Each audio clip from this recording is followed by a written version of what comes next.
Gulf GTV പ്രഭാത വാർത്തയിലേക്ക് സ്വാഗതം. പ്രധാന വാർത്തകൾ. മിന്നൽ പണിമുടക്ക് എയർ ഇന്ത്യ എക്സ്പ്രസ് വിമാനങ്ങൾ റദ്ദാക്കി. വിമാനത്താവളത്തിൽ കുടുങ്ങി യാത്രക്കാർ.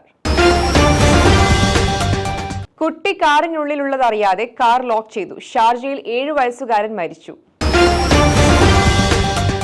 ഫുജേറ രാജ്യാന്തര വിമാനത്താവളത്തിൽ നിന്ന് ഇന്ത്യ ഉൾപ്പെടെയുള്ള രാജ്യങ്ങളിലേക്ക് പ്രതിദിന വിമാന സർവീസ്.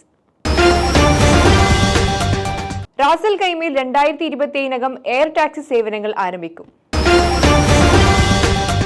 കറങ്ങി നടന്ന് വൈറലായ കാട്ടുപൂച്ച പിടിയിൽ. വാർത്തകൾ വിശദമായി. കണ്ണൂർ വിമാനത്താവളത്തിൽ നിന്നുള്ള എയർ ഇന്ത്യ എക്സ്പ്രസ് വിമാനങ്ങൾ മുന്നറിയിപ്പില്ലാതെ റദ്ദാക്കിയെന്ന് പരാതി. അബുദാബി, ഷാർജ, മസ്കത്ത് എന്നിവിടങ്ങളിലേക്കുള്ള വിമാനങ്ങളാണ് റദ്ദാക്കിയത്. എയർ ഇന്ത്യ എക്സ്പ്രസ് ജീവനക്കാരുടെ പണിമുടക്ക് മൂലമാണ് വിമാനങ്ങൾ റദ്ദാക്കിയതെന്നാണ് സൂചന. വിമാനങ്ങൾ റദ്ദാക്കിയതോടെ 100-ലധികം യാത്രക്കാർ വിമാനത്താവളത്തിൽ കുടുങ്ങി. പകരം സംവിധാനം ഒരുക്കുന്നതുമായി ബന്ധപ്പെട്ട് വിവരങ്ങളൊന്നും ലഭ്യമല്ലാതെ വന്നതോടെ യാത്രക്കാർ വിമാനത്താവളത്തിൽ പ്രതിഷേധിച്ചു. ഷാർജയിൽ കാറിനുള്ളിൽ വിദ്യാർത്ഥി മരിച്ചു. ലൈസൻസ് ഇല്ലാതെ ഡ്രൈവർ വിദ്യാർത്ഥിയെ കാറിനുള്ളിൽ തനിച്ചാക്കി പോയതിനെ തുടർന്ന് ബംഗ്ലാദേശി കുടുംബത്തിലെ അംഗമായ 7 വയസ്സുകാരനാണ് മരിച്ചതെന്ന് ഷാർജ പോലീസ് അറിയിച്ചു. തിങ്കളാഴ്ച ഉച്ചയോടെ അൽ ഷഹബ ഏരിയയിലായിരുന്നു സംഭവം. ഇബൻ സിന സ്കൂളിലെ വിദ്യാർത്ഥിയാണ് മരിച്ചത്. വിദ്യാർത്ഥികളുമായി കാർ രാവിലെ സ്കൂളിൽ എത്തിയപ്പോൾ ഈ കുട്ടി ഒഴികെ എല്ലാവരും ഇറങ്ങി. കുട്ടി കാറിനുള്ളിൽ അറിയാതെ കാർ പാർക്ക് ചെയ്ത് വനിതാ ഡ്രൈവർ അവിടെ നിന്ന് ഭർത്താവിനോടൊപ്പം മറ്റൊരു കാറിൽ പോവുകയായിരുന്നു. കാർ ലോക്ക് ചെയ്തതിനാൽ കുട്ടിക്ക് പുറത്തിറങ്ങാനും സാധിച്ചില്ല. ഉച്ചയ്ക്ക് വിദ്യാർത്ഥികളെ തിരിച്ചു കൊണ്ടുവിടാൻ വേണ്ടി ഡ്രൈവർ എത്തിയപ്പോഴാണ് കുട്ടിയെ കാറിനുള്ളിൽ അവശ നിലയിൽ കണ്ടെത്തിയത്.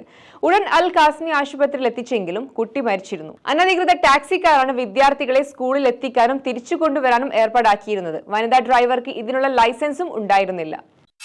ഫുജേറ രാജ്യാന്തര വിമാനത്താവളത്തിൽ നിന്ന് ഇന്ത്യ ഉൾപ്പെടെയുള്ള ഒട്ടേറെ രാജ്യങ്ങളിലേക്ക് പ്രതിദിന വിമാന സർവീസുകൾ ഉടൻ ആരംഭിക്കുമെന്ന് വിമാനത്താവള അധികൃതർ അറിയിച്ചു. ഇന്ത്യയിൽ ഏതെല്ലാം കേന്ദ്രങ്ങളിലേക്കാണ് സർവീസ് എന്ന് വ്യക്തമാക്കിയിട്ടില്ലെങ്കിലും UAE-യിലെ ഏറ്റവും വലിയ പ്രവാസി സമൂഹമായ മലയാളികൾക്ക് വേണ്ടി കേരളത്തിലേക്ക് സർവീസ് ഉണ്ടായിരിക്കുമെന്നാണ് പ്രതീക്ഷ. ദുബായിൽ നിന്ന് 1 മണിക്കൂർ മാത്രം അകലെ സ്ഥിതി ചെയ്യുന്ന എമിറേറ്റ് ആണ് ഫുജേറ എന്നതിനാൽ ഇത് ഇന്ത്യക്കാർക്കും ഏറെ ഗുണകരമാകും. എന്നാൽ കൃത്യമായ തീയതി ഇപ്പോൾ വെളിപ്പെടുത്താനാവില്ലെന്നും വൈകാതെ സർവീസ് തുടങ്ങുമെന്നും FIA-യിലെ ബിസിനസ് ഡെവലപ്മെന്റ് മാനേജർ മാർക്ക് ഗോവേന്ദർ പറഞ്ഞു.